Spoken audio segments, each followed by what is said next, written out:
na Terra um lugar como esse.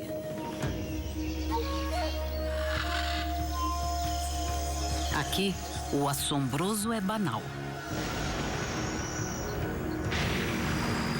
Peixes saltam da água para pegar sua presa.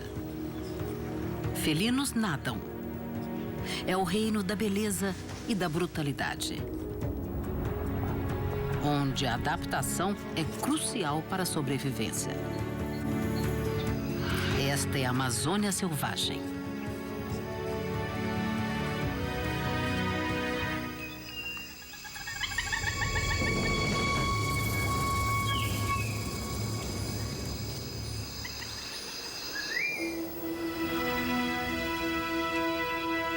Estamos na Bacia Amazônica, um dos maiores habitats naturais do mundo. Aqui se encontra 1/10 de todas as espécies vegetais e animais do mundo. A maior floresta tropical do mundo é irrigada pelo mais potente dos rios, o Amazonas. São 6.000 quilômetros de comprimento.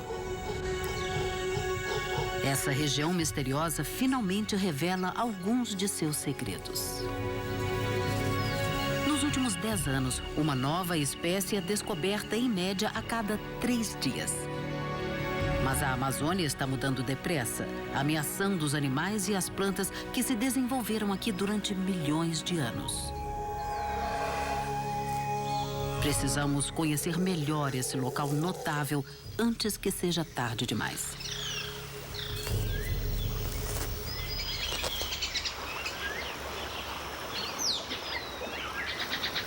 Um dos animais mais esquivos e misteriosos, a onça-pintada, é também o maior felídeo das Américas. Um macho como este chega a ter 2 metros de comprimento e a pesar 160 quilos. O outro nome pelo qual é conhecido, jaguar, deriva da língua dos índios e significa aquele que mata num único pulo. E a onça-pintada faz jus a esse nome. Geralmente mata com uma única mordida atrás da cabeça. Suas mandíbulas fortes e seus caninos, com 3 centímetros de comprimento, perfuram facilmente o crânio da vítima. Ao contrário de muitos felinos que evitam a água, a onça é bem adaptada ao nado. Ela atravessa o labirinto intrincado dos cursos de água da Amazônia para chegar aos seus locais de caça preferidos.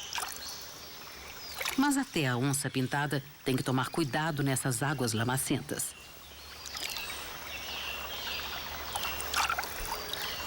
Aqui existem cobras gigantescas, como as jiboias. Elas estão à espreita e matam onças.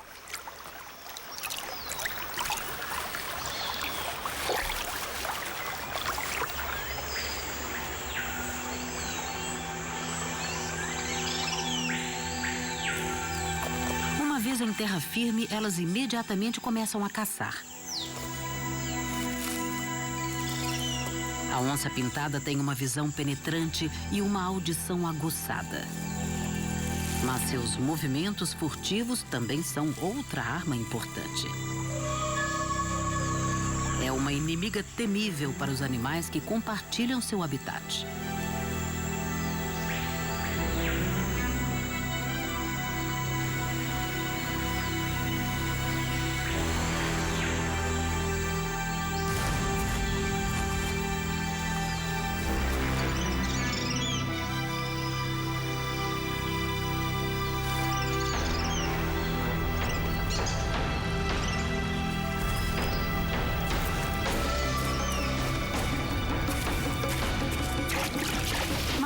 A onça-pintada consegue tudo o que quer. Ela pode ser uma grande predadora, mas isso não facilita sua vida. As pintas das onças são únicas, uma camuflagem ideal na selva densa. Mas fizeram desses felinos grandes uma presa ideal para o comércio de peles.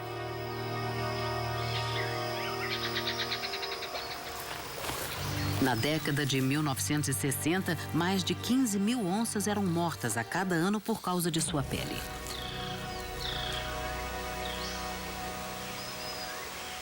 Esse comércio agora está proibido, mas a onça-pintada ainda está ameaçada.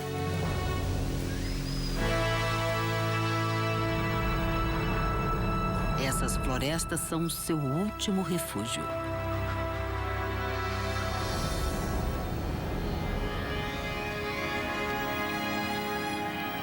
A bacia do Rio Amazonas domina o norte da América do Sul. Uma área com mais da metade do tamanho da Austrália é o coração verde de um continente enorme. E suas florestas constituem realmente os pulmões do planeta. Mas agora, depois de milhões de anos de adaptação, a vida selvagem da Amazônia está ameaçada pela mudança da floresta ao seu redor.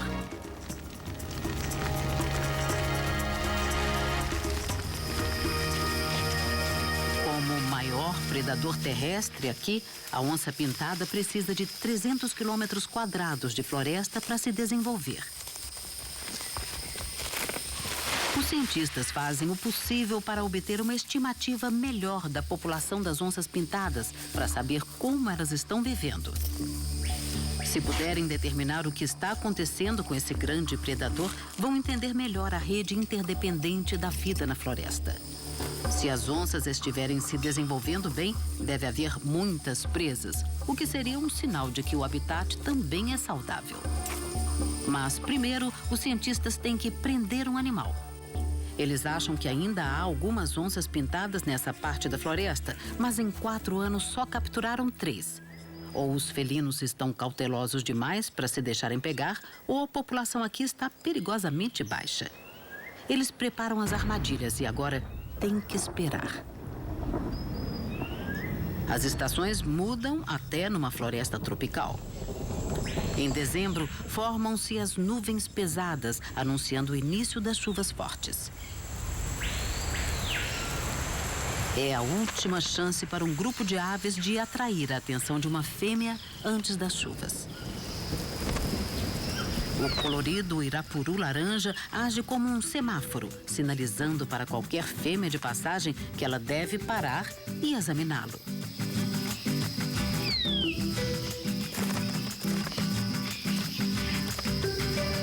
Cabe à fêmea decidir quem tem a plumagem mais bonita e os movimentos mais suaves. Só os machos melhores e mais coloridos terão uma chance de acasalar. Para esse jovem, o irapuru de garganta branca, a cor é menos importante do que a dança.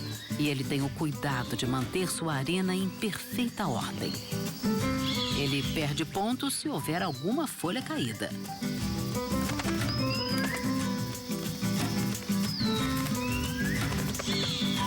A folha tem que ser arrumada rapidamente e com estilo.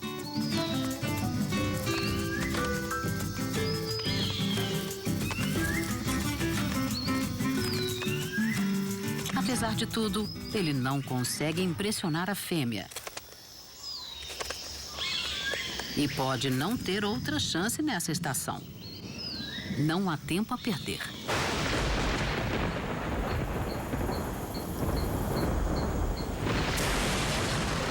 No final de dezembro, as chuvas chegam com toda a força.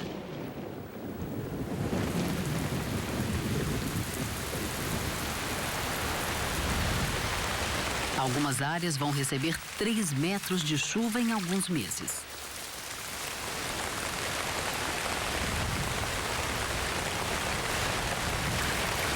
Os animais que vivem aqui vão se afogar se não se adaptarem.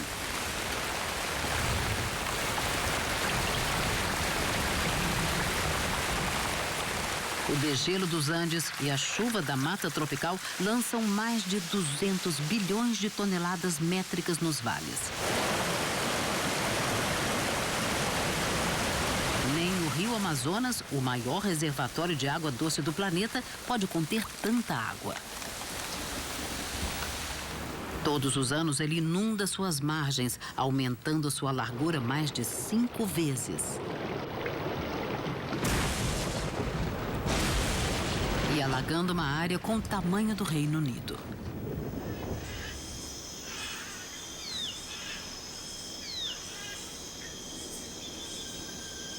O dia nasce num mundo transformado.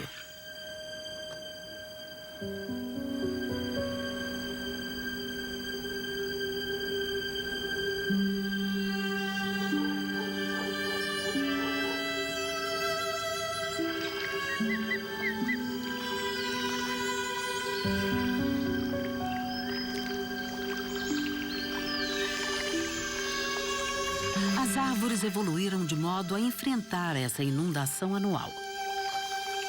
Elas sobrevivem, mesmo dentro de 8 metros de água. A floresta chega a ficar inundada durante 7 meses.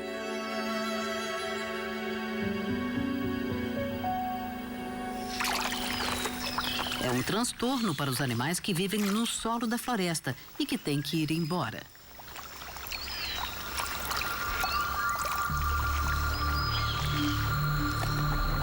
O tatu de 15 quilos vive em terra seca e geralmente só se desloca à noite.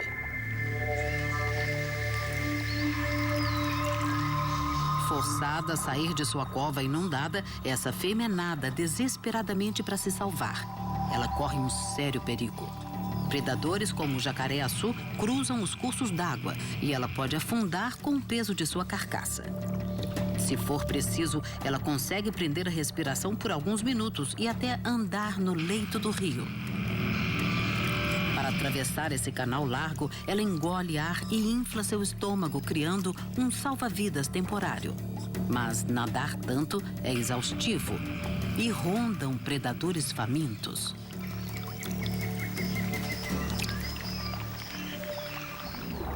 As inundações tiraram esta fêmea de sua cova, levando-a para o rio, onde ela tem que nadar para salvar a sua vida.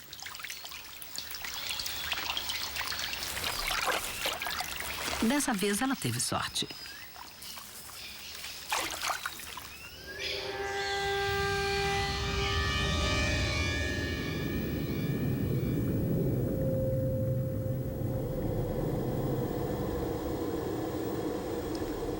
Abaixo da superfície, a floresta alagada forma uma paisagem surreal.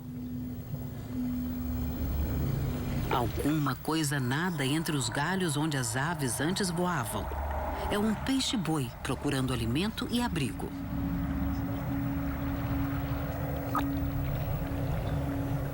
O peixe-boi da Amazônia é o menor de sua espécie. E é o único do mundo que vive exclusivamente na água doce.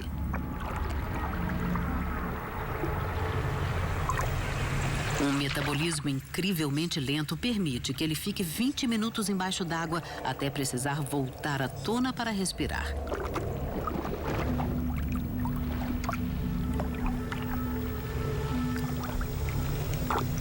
Esta fêmea migrou do rio para a floresta alagada.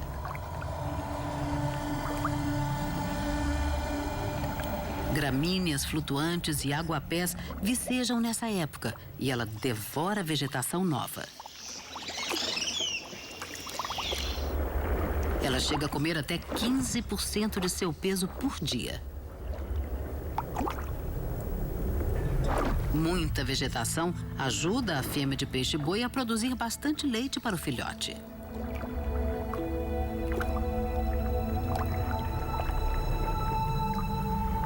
Esse filhote ainda vai levar quase 1 ano para desmamar inteiramente. Os peixes-bois jovens podem ficar mais de 1 ano com a mãe, abrigando-se à sua sombra e aprendendo a sobreviver.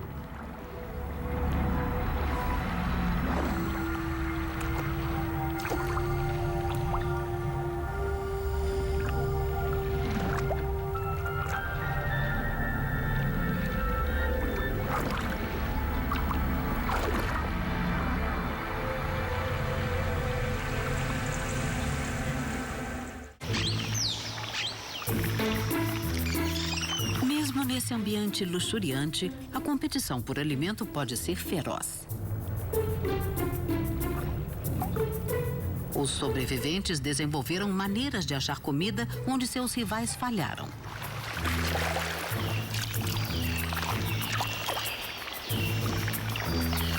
Um peixe encontrou uma solução incrível. É o aruanã prateado. que os habitantes locais chamam de macaco d'água.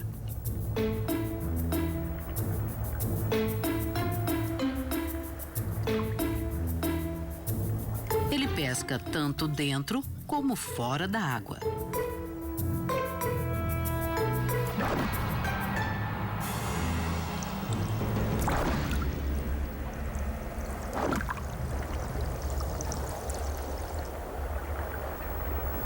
Ele fica junto das árvores na água rasa, perto da superfície, espreitando e vigiando a movimentação.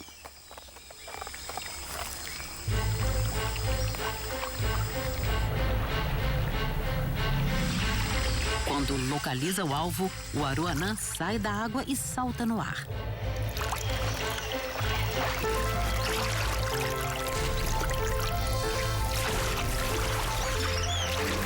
Ele chega a pular mais de 2 metros acima da superfície.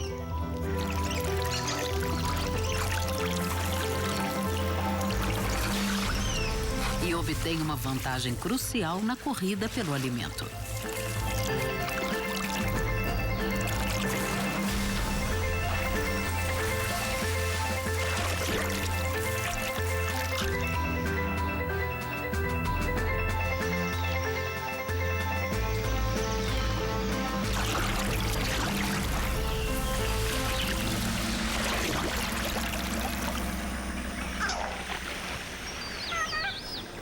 Essas águas fervilham de peixes, atraindo muitos predadores.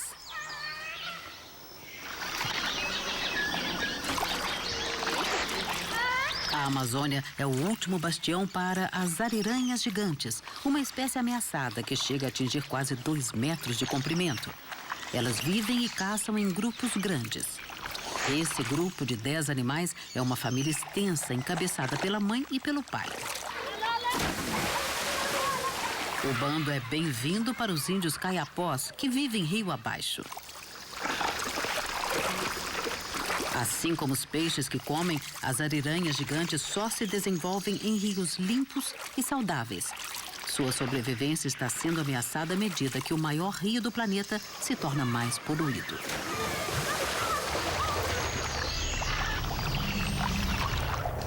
Os seres humanos e as ariranhas partilham esse trecho do rio com um peixe pequeno de má reputação, a piranha vermelha.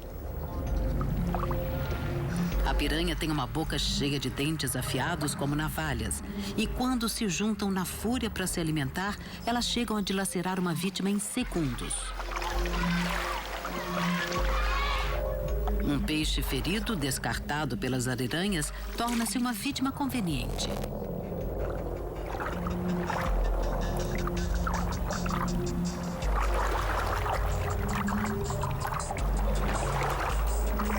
O som e a movimentação atraem a atenção delas, mas a verdadeira isca é o sangue.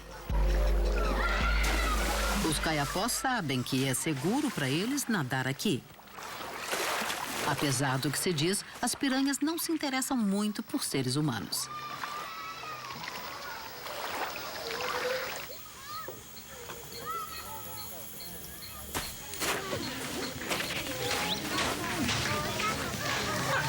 Vivendo no coração da selva amazônica, os caiapós já constituíram uma nação poderosa.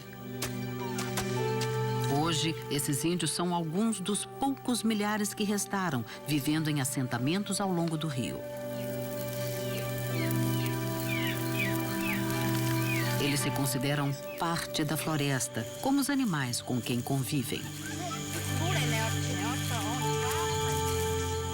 Eles dependem da generosidade do rio e da floresta, mas têm o cuidado de pegar só aquilo de que precisam.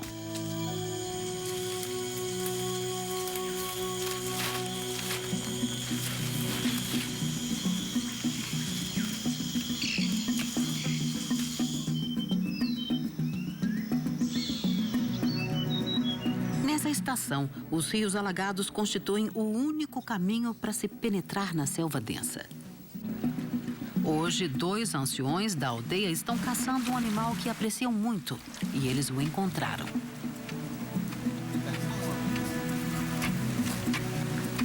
É o tatu de 15 quilos. Eles acreditam que as plantas e os animais da floresta têm uma energia universal em comum que deve ser mantida em equilíbrio. Por isso, respeitam todos os habitantes da floresta e são gratos por suas dádivas.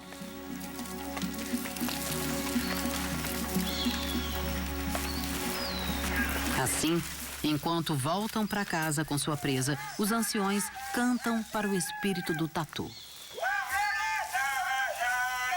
Eles agradecem por ajudar a tribo a sobreviver pelo menos mais um dia.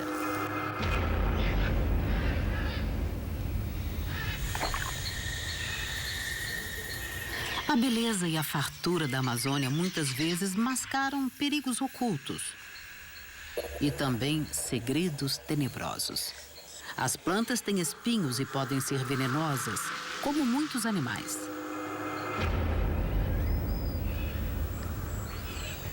Essas florestas não são o Jardim do Éden, mas um campo de batalha pela sobrevivência. E seus habitantes têm que se adaptar a seus perigos. Os desenhos coloridos dos sapos venenosos só significam uma coisa: não se aproximem. Substâncias químicas tornam sua pele amarga e de gosto desagradável. Isso pode explicar por que a fêmea se arrisca a pôr apenas alguns ovos numa folha muito exposta. Com o tempo, os ovos se tornam girinos e começam a se mexer. Isso faz com que os filhotes fiquem ainda mais vulneráveis. A movimentação alerta os predadores. Por isso, seu pai monta guarda durante as primeiras semanas de vida dos sapinhos. Os predadores aprenderam que a cor e os desenhos do sapo significam uma refeição desagradável. Os girinos também podem ter um gosto ruim, mas não por enquanto. A sobrevivência dos filhotes depende agora da proteção do pai e de uma última tarefa que vai ajudar a garantir o futuro da prole. Ele vai conduzi-los numa jornada arriscada e perigosa até um lugar mais alto e seguro. Primeiro, os filhotes têm que subir no seu dorso. Uma película fina de muco os manterá no lugar enquanto fazem essa viagem.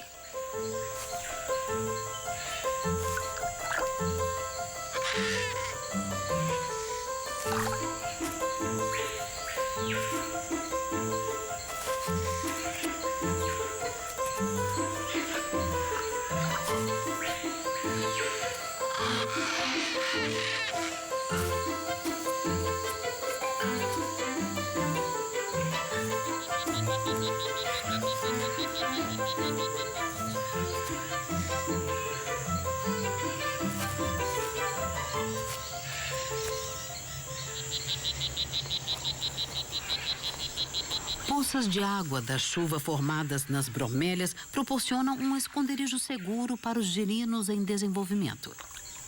Este será o último presente do pai para seus filhotes.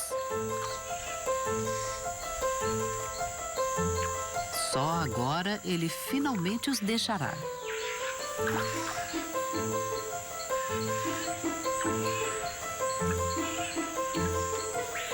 As poças garantem um refúgio seguro e a água nutritiva vai alimentar os girinos durante os 3 meses seguintes. Os sapinhos então vão adquirir sua própria defesa tóxica e o ciclo vai recomeçar.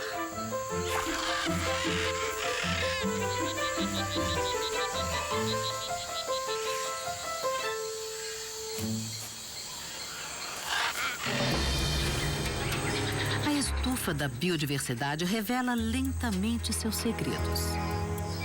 Durante uma década, os cientistas descobriram mais de 1.200 animais e plantas novas. E essas espécies estão aprendendo agora como depender umas das outras para sobreviver. É uma rede frágil de relacionamentos interligados.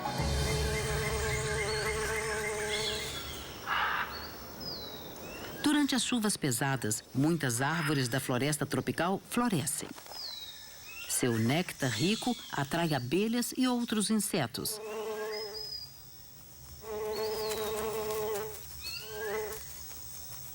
E atrai também a atenção de um grupo extraordinário de passarinhos. beija-flores só são encontrados nas Américas.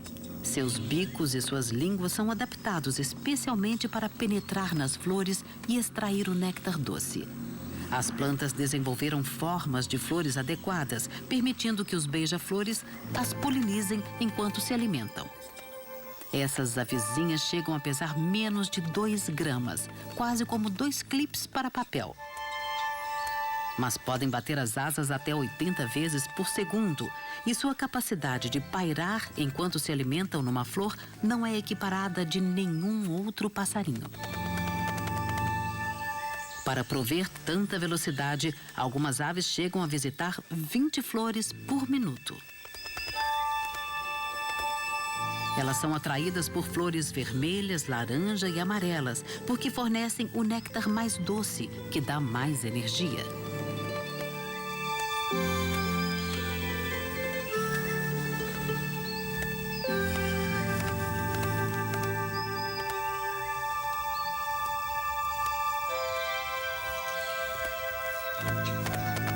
É durante a estação das chuvas que muitas espécies reproduzem e criam seus filhotes. A fêmea do beija-flor rabo branco de bigodes constrói um ninho frágil com fibras de plantas, teia de aranha e saliva. Para alimentar seus filhotes famintos, ela voa constantemente entre o ninho e as flores, voltando com uma mistura nutritiva de insetos e néctar. Ela fará a mesma coisa para um segundo filhote assim que ele nascer. Essa alimentação intensa chega a durar 28 dias, até que os filhotes tenham força suficiente para deixar o ninho. Para animais que vivem em tal velocidade, eles necessariamente não morrem jovens.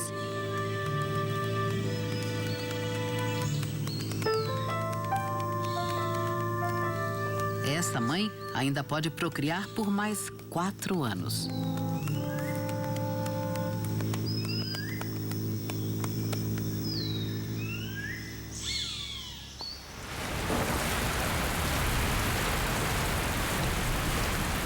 Estamos agora em abril. Depois de quase 5 meses, as chuvas pesadas diminuíram. Os dias ensolarados são mais frequentes agora. O palco está montado para um evento extraordinário, uma das parcerias mais raras na Amazônia.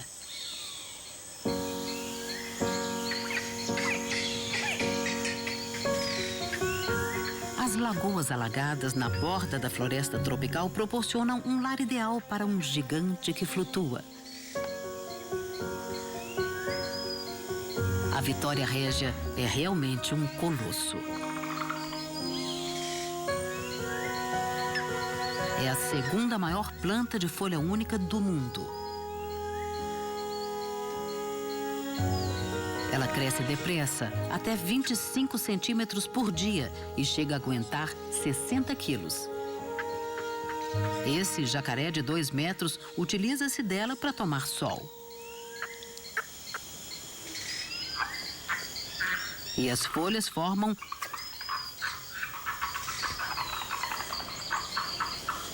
Mas não é só o tamanho que torna essa planta notável, é a maneira como ela se reproduz. O indício é a cor diferente das flores. Quando a noite cai, a temperatura interna da flor branca sobe, até 10 graus mais quente que o ar. Isso faz a flor abrir. A flor branca é fêmea e não produz pólen, mas emite um odor doce e forte parecido com o do abacaxi. Esse aroma atrai um besourinho com apenas 2 centímetros de comprimento. Ele é um dos polinizadores da Vitória Régia. Ele entra no miolo da flor fêmea, levando o pólen que colheu em flores masculinas.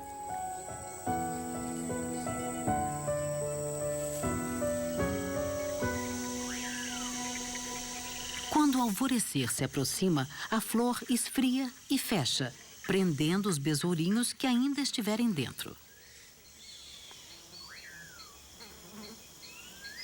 Mas isso não é um problema. Eles estão a salvo do calor e dos perigos. E o que é melhor, passam o dia se banqueteando com o néctar. Enquanto o besourinho come, o pólen cai nas partes reprodutoras da flor. Ali desencadeia-se uma transformação mágica. A flor branca feminina enrubesce e fica rosada. Tornando-se masculina, passa a produzir seu próprio pólen. Quando a noite cai, a flor abre e o besouro, agora levando o pólen da flor que se tornou masculina, escapa à procura de outra flor branca perfumada. Acaba a polinização. A flor rosada morre e, como semente, afunda na lagoa. Essa semente fertilizada germinará e amadurecerá para repetir a transformação mágica da Vitória Régia no ano seguinte. A Amazônia é um laboratório vivo, onde a natureza faz experiências há milhões de anos.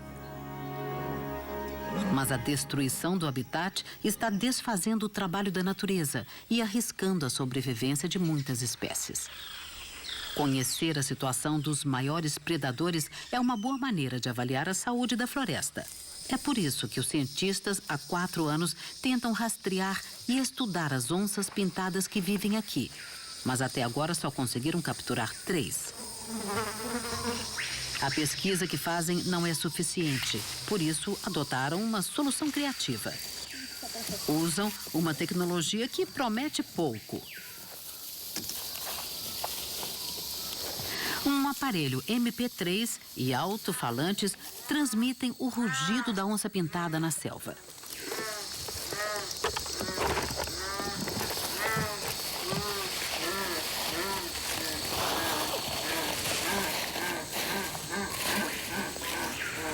Os cientistas esperam que um felino curioso venha investigar.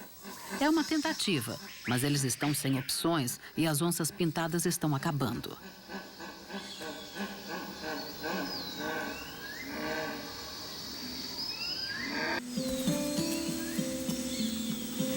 Muitos animais se desenvolvem bem aqui. E mais de 1.500 espécies de aves.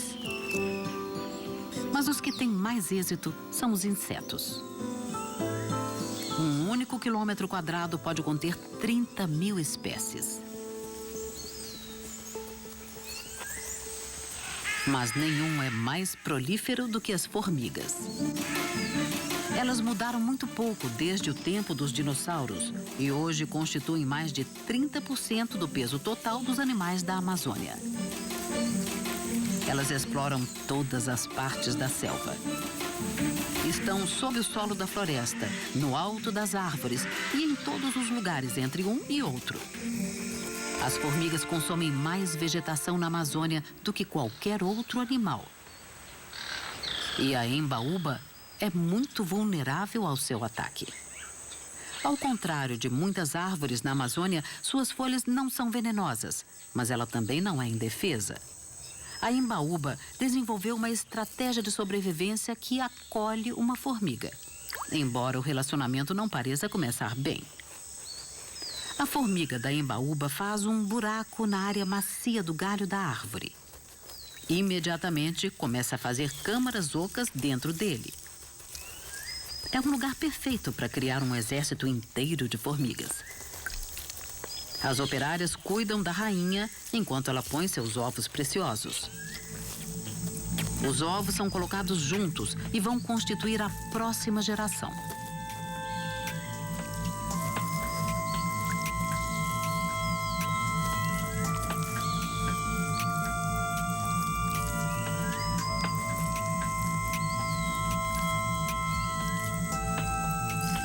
Existe também um terceiro parceiro nesse relacionamento. São as cochonilhas.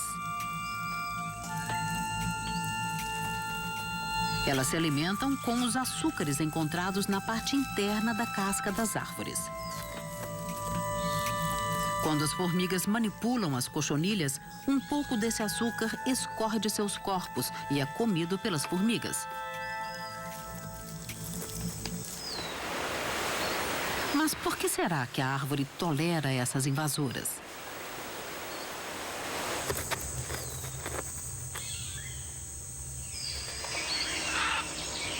se torna claro quando um besourinho faminto se encaminha para as folhas das árvores.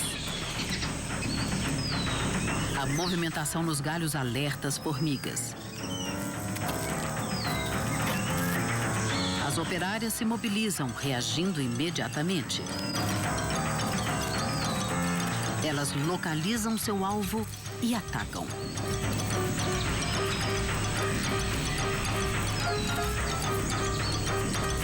As formigas têm uma mordida feroz e se prendem nas partes moles do besourinho.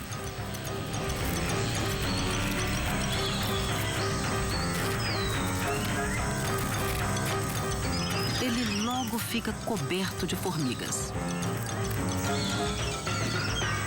Ele luta pela vida contra um exército que está defendendo sua casa.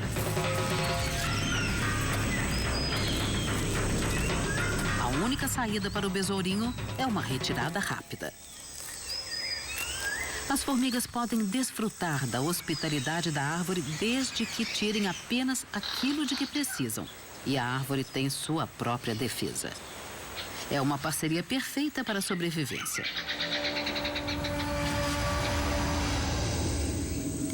O dossel das árvores mais altas da floresta tropical pode chegar a 50 metros acima do solo. É tão inacessível que muitas de suas criaturas permanecem um mistério. Quando os cientistas têm uma chance de explorá-las, frequentemente descobrem alguma coisa nova. Só na última década foram descobertos 9 primatas novos. A imensa quantidade de habitats no dossel pode acomodar uma grande quantidade de primatas.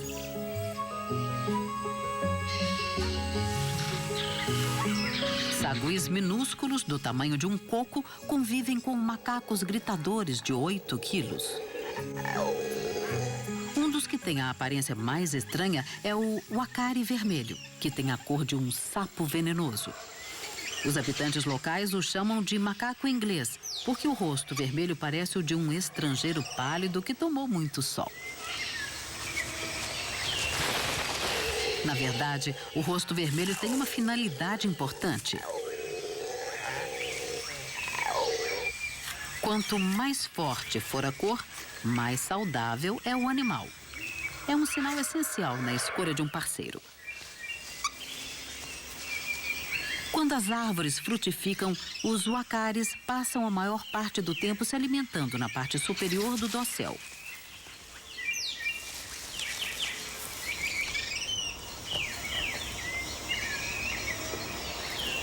Eles usam suas mandíbulas inferiores para quebrar a casca dura de frutas verdes e de nozes, que muitas vezes fazem outros primatas desistirem.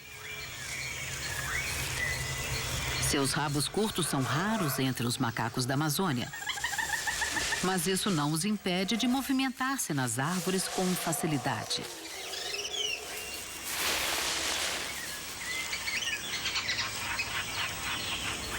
Os membros de uma família se catam para fortalecer os laços e estabelecer a hierarquia social.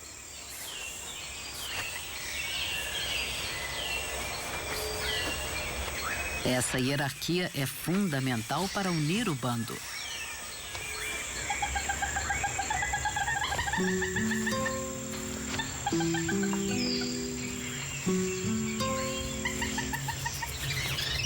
Os machos jovens estabelecem seus relacionamentos por meio de brincadeiras e de imitações de lutas. Às vezes é difícil distinguir umas das outras.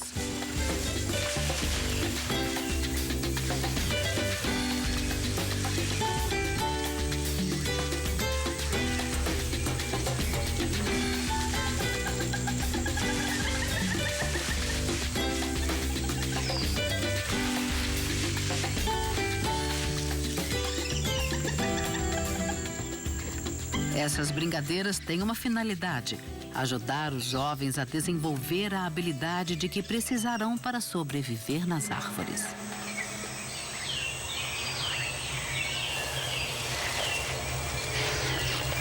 A estação da seca está se aproximando e o bando precisa aproveitar o restante da inundação.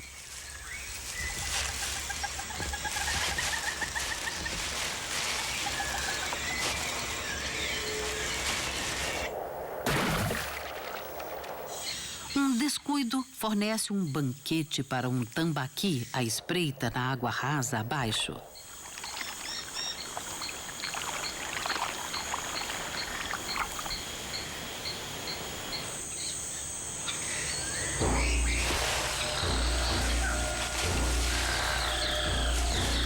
Mas o mundo verde e luxuriante das árvores também oferece perigos. Um macaco de cheiro localiza um gavião real e dá o alarme, alertando todos os que estão por perto.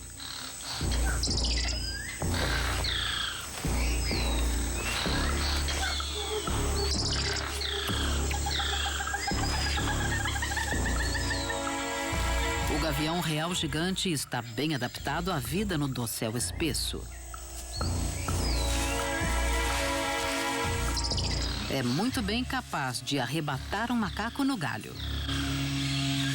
Um macho decidido com um filhote para alimentar é uma ameaça especial e ele voa grandes distâncias para encontrar comida.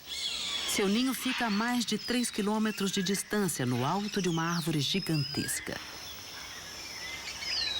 O cumaru chega a atingir 50 metros de altura. Os habitantes locais usam sua casca e suas sementes como remédio para curar tudo, de mordida de cobra a dor de ouvido.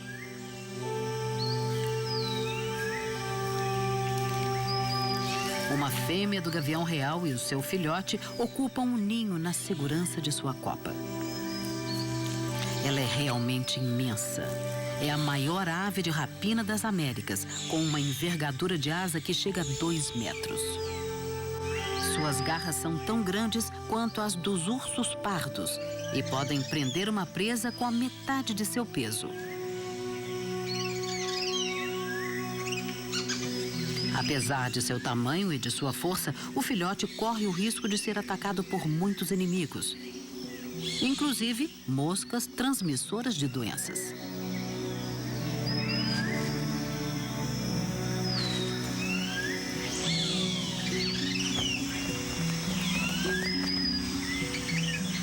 Assim como nas tribos nativas, parece que a mãe entende um pouco dos benefícios das plantas para a saúde.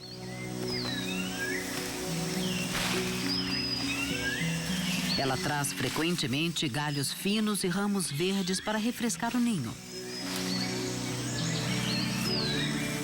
Isso parece manter parasitas e outros insetos longe do filhote querido.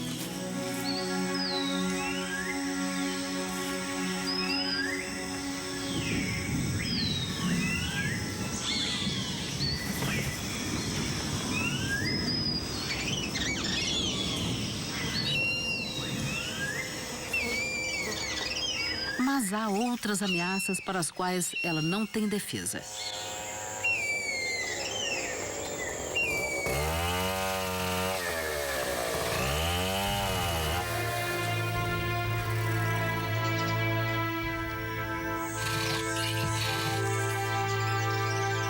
A madeira valiosa do cumaru é muito procurada pelos madeireiros.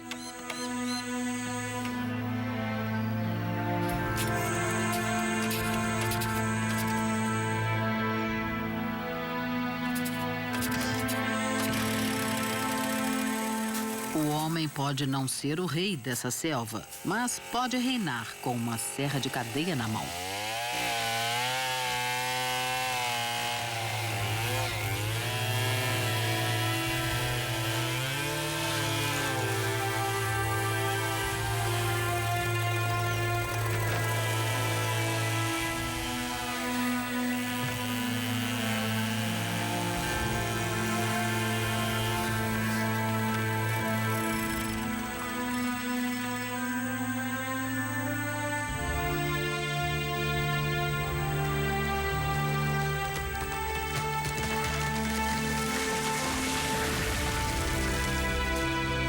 Quase 20% da floresta amazônica já foram desmatados, ameaçando não só o gavião real, como toda a vida na Terra.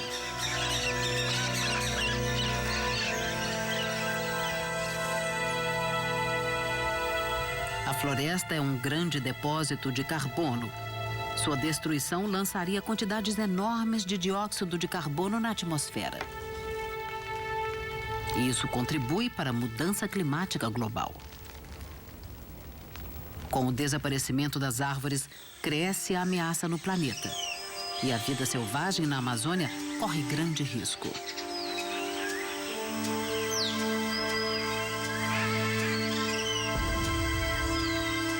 A perda de florestas representa um perigo especial para o gavião real. Esta mãe tenta fazer o seu ninho pela terceira vez. É a terceira árvore que escolhe. As 2 árvores anteriores foram cortadas. Um gavião real leva 1 ano para criar um único filhote. Será que este chegará à idade adulta? Os guardas florestais estão apenas a 1 quilômetro de distância.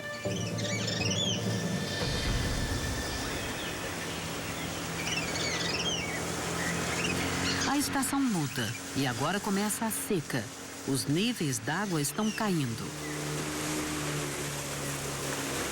Com o recuo da água dos alagamentos, as onças pintadas vão expandir suas caçadas. E isso vai dar aos cientistas melhores oportunidades para localizar e capturar suas presas.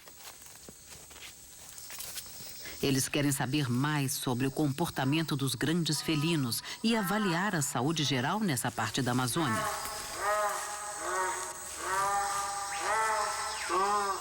Os alto-falantes já estão transmitindo bramidos de onças pintadas.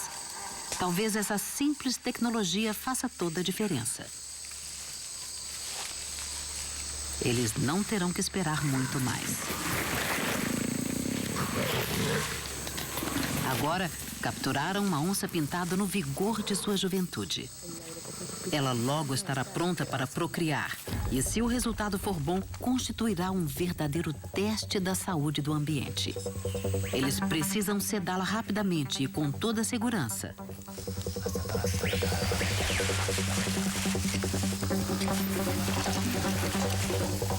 Essa é a parte mais perigosa do projeto, tanto para os cientistas como para o animal.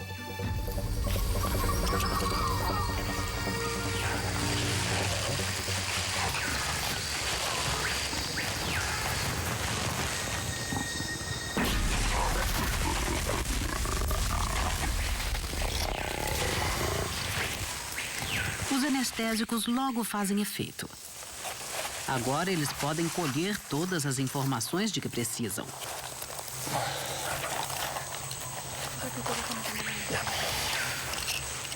Coleiras com rádio e rastreadores com GPS vão permitir que os cientistas sigam os movimentos da onça pintada na floresta. Essa pesquisa fornecerá indícios de seu comportamento durante a estação da seca que está para chegar e ajudará os cientistas a entenderem melhor como ela sobrevive no seu domínio secreto.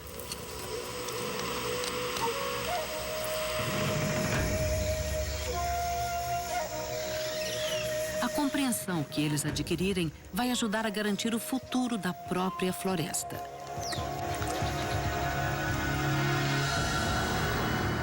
A Amazônia é cheia de perguntas que esperam uma resposta. Mistérios a serem esclarecidos. Haverá uma mudança incessante. Com o fim dos alagamentos, a floresta ressurgirá. As aves voltarão para os galhos que abrigavam peixes. Histórias assombrosas sobre adaptação explicam milhões de anos de sobrevivência nessa região. Mas a Amazônia resistirá às mudanças que ocorrem no mundo?